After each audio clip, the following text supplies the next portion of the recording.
Hi, this is Eric, the Think Talk intern. Think Talk's wonderful host, Lauren Williams, sits down with Jonah Hill and Channing Tatum and discusses 21 Jump Street and how to approach an audition. Thank you for watching.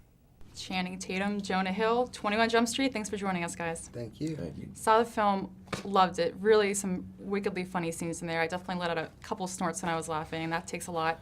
So Channing, we'll start with you. Tell me about your role in the film. Look, Jonah called me up. I was in Toronto shooting The Vow, and he said he had a script, and he sent it to me, but he only sent half of it. And so I read it, and it was one of the crazier half of a script. I didn't know where it could be going, and I was like, does it have an end? And he was like, nope. And I was like, cool, I'm in. And look, I watched the TV show growing up, so I kind of knew what it was, but this was a different version. Right. It kind of totally took a departure from the actual TV show, and he promised me that I'd be funny. So because this isn't what I do usually. Yeah. He said he'd hurt me if he wasn't funny. I know what. There's a lot of pressure on the line there.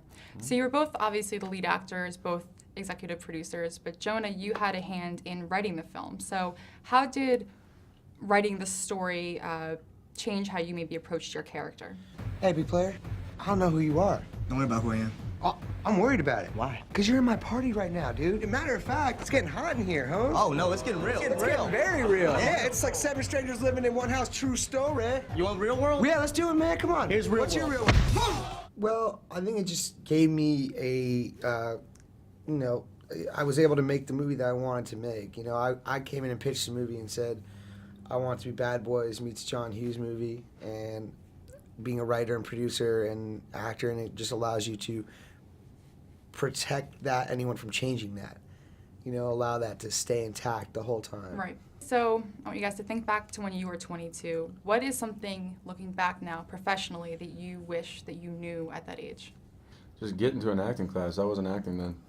I had no plan on acting then. 'Cause you started as a model, right? And Yeah, but I wasn't even underway modeling to- then, I don't think. I was probably just running the streets, like trying to get a job. Mm-hmm. So I don't know, probably just had a little bit of foresight to just, get into class earlier. I would say probably, and this is something I did do, but I chose the right people to learn from. And, you don't know anything when you start in a business, and you need to choose people to learn from and to watch what they do and learn from what they do. And I've been lucky enough to be around a lot of really smart people. And Who would you say is your biggest influence to date? I've had a lot of them, obviously Judd Apatow was someone who early on in my career was really helpful, and I got to watch him, and, Brad Pitt and Bennett Miller and So if you want to just pick those people and then just go learn from them, Yeah. that could be a good idea. Yeah, Just be like, exactly. you know what, I'm going to go learn from these guys.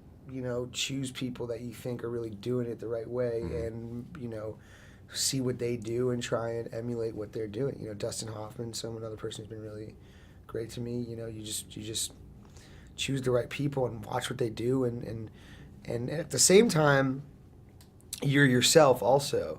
And I think the mistake I made, or certain mistakes I made, I'm not really happy where I ended up, but I so emulated other people that I thought I had to do exactly what they did, as opposed to be like, just because that was right for them doesn't mean it's right for me, and go with what you feel also.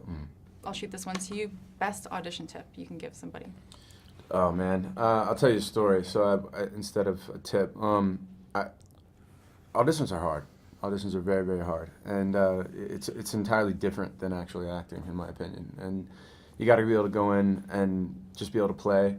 But so I had got turned down for an audition with the Coen Brothers, and because I was about 20 years too young for the part for No Country for Old Men, for Josh Brolin's part. And I was like, look, I just want to go in and read with them, and that's it. And I was like, I know I'm not right for the part. And I was like, I know that they're busy, and I know that they have a lot on their plate, but please, can I just be on the list to go and audition? And it was one of the best auditions of my entire career, because I knew I wasn't going to get the part. And there was no, expectation or... Were they cool? They were incredible. I came out, and I knew if I went in, got in the room, that I would come out a better actor, and I did.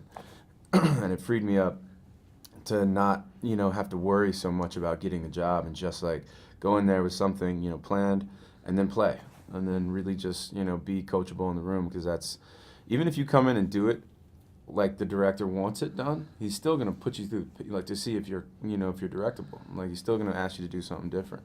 So just prepare it every single way possible. That's some great advice, guys. And I will end by saying, at the risk of spinal misalignment, one strapping it has always been cool than two strapping it. So thanks for clarifying that. 21 Jump Street, go see it. Thanks, guys. I disagree with your one strap theory, but it's fine. You were the one that liked it in the movie. I did. You did. Yeah. But you in real life disagree. He's Totally disagree. he's drunk. Totally. Don't listen.